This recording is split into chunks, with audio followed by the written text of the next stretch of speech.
Hello hi guys. तो आज का वीडियो शूट हो चुका था, कैमरा पर्सन ने सब कुछ कर लिया था। मैं कैमरा पर्सन क्या, मेरा भाई है एडिटर एडिटर सब, वो एडिट करता है मेरी वीडियो। तो कुछ मेरे दोस्त लोग और ये सब कह रहे थे कि तेरी एडिटिंग क्वालिटी देखे, मैं भी ग्रो कर रहा हूँ, वो भी ग्रो कर रहा है, हम दोनों जन ग्रो कर रहे हैं। तो उसमें ऐसे ज़रूरी बात नहीं होती है, ठीक है। वो मुझे सपोर्ट कर रहा है, बाकी ऐसी कोई बात नहीं, वो भी मेरा भला ही चाहते थे इसलिए बोल रहे थे। बाकी रील तो वो आज जा नहीं पाई टेक्निकल इश्यूज के चलते, तो उसके लिए सॉरी मैं बोल रहा हूँ।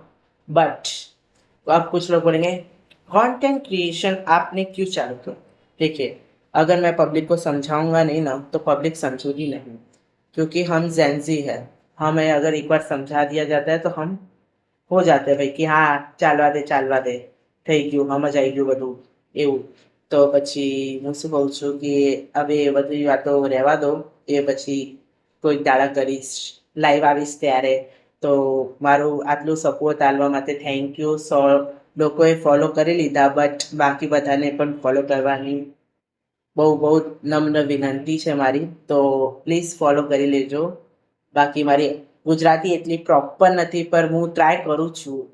એમાં હું ટ્રાય કરું છું, મારી ગુજરાતી થોડી લૂલી લંગડી છે, એ આપી કહી શકો છો તમે। ટ્રેનના ચાલતા હુઆ અપાહિજ છે। તો thank you for watching me, thank you આટલો સપોર્ટ આપવા માટે। તો પછી મળીએ।